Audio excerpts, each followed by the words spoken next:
Hello everyone, this is Sarah. I wanted to make a brief, I have an idea here, make a little bit of a brief episode, and it may or may not show up on YouTube. Welcome to my podcast episode and also my YouTube channel at MESH and IQ. Mental Health, Ethics, and Social Health, MESH, and the IQ, my inner church, Ideals Church of Universal Ethics. I'm Sarah, also known as Jen Carroll, also known as Carol, and very few of you know my legal name. Yeah, just kidding. I'm not going to tell you.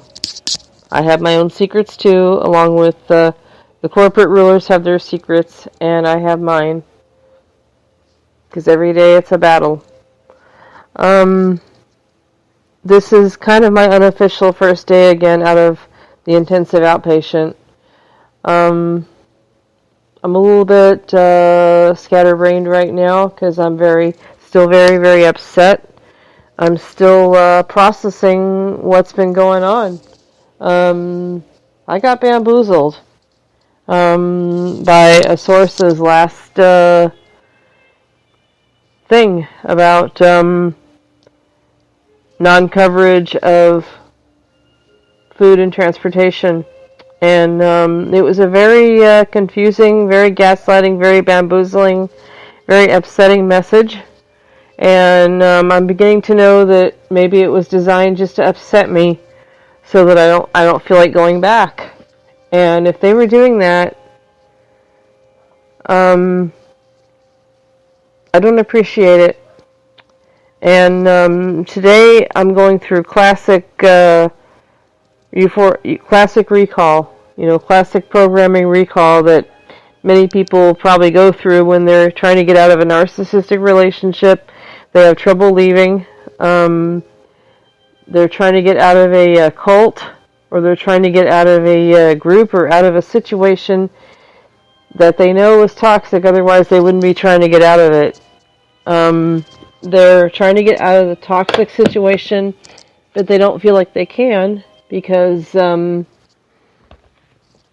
they still need to be in it. There are still some good things they think are existing in the relationship or in the situation or in the workplace or whatever environment they've been in for whatever given period of time they've been in it. And I'm going through that right now. I opened my eyes this morning and I got an email from an insurance company, which was normal but annoying. I was hoping I would get an email from my Lucy phone service saying they called, even though it was, the IOP called, even though it was like only 7:30 in the morning and they weren't open till 8. I just had that recall feeling in my body and in my brain when I woke up, thinking maybe they'll call, maybe they'll explain things, maybe they'll resolve it. Well, yesterday I called the social worker that I got along with pretty well at the IOP. I thought maybe he could give me some insight and some information about this food transportation thing. And by the way, again, before you guys make any conclusions, I looked on their website. I looked on the website of the IOP, and it said continental breakfast and lunch provided on their website. Albeit they said limited transportation, and I think that might have been explained to me on the day of my admission. They were saying, last October,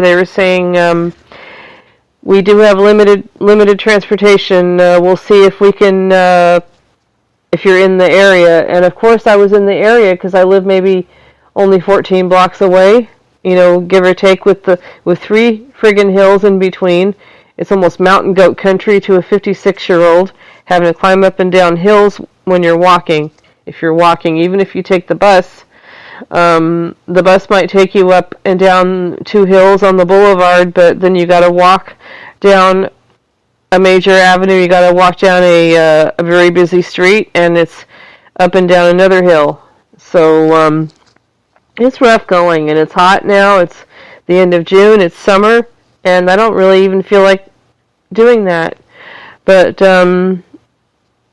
according to the source, and according to one other driver that I went to another IOP by way of back in, what year was it? 2003, I think. They said that Medicare and Medicaid don't cover the transportation. They said they're doing us clients a favor. They said, we don't have to drive you around. We don't have to give you food.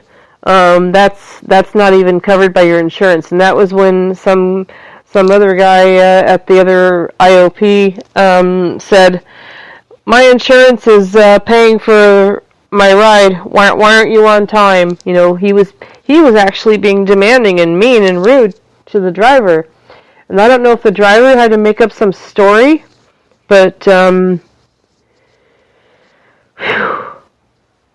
I drew that conclusion at, my current situation. I thought, if they're being so nasty to me about lunch, maybe they're giving me the same vibes. Maybe they're giving me the same treatment. And sure enough, I went to a resource, and I went to GPT, and it was a website. It was an AI that I trusted, and it said, no, Medi-Cal and Medicare do not pay for lunch. The patient is responsible for financing that. The patient has to pay for the food. The patient has to pay for the ride. Now, I don't know if it meant that the patient has to self-transport, or the patient has to bring their own lunch, or if the patient has to pay. I've never heard of the patients being charged any money for food or transportation.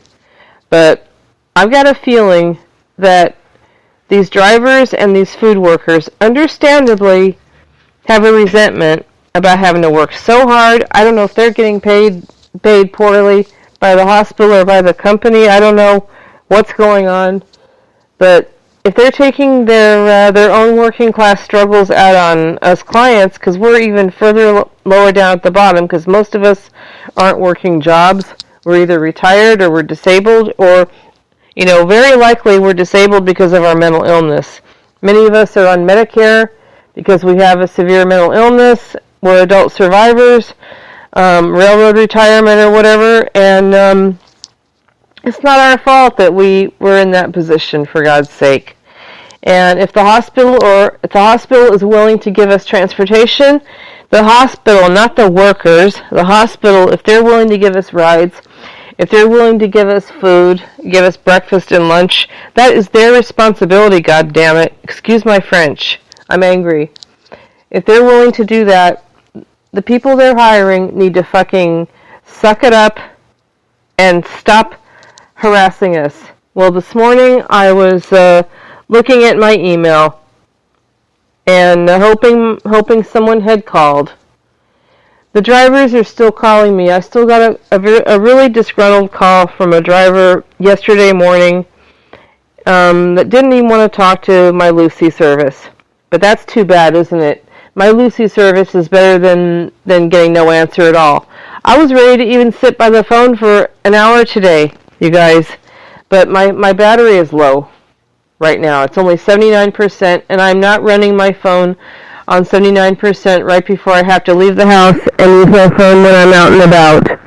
I'm sorry. I have to put it in the charger and let it rest. I have to dock it for at least an hour. And then, of course, I just got, as I speak, I got a message from Lucy saying you got a call.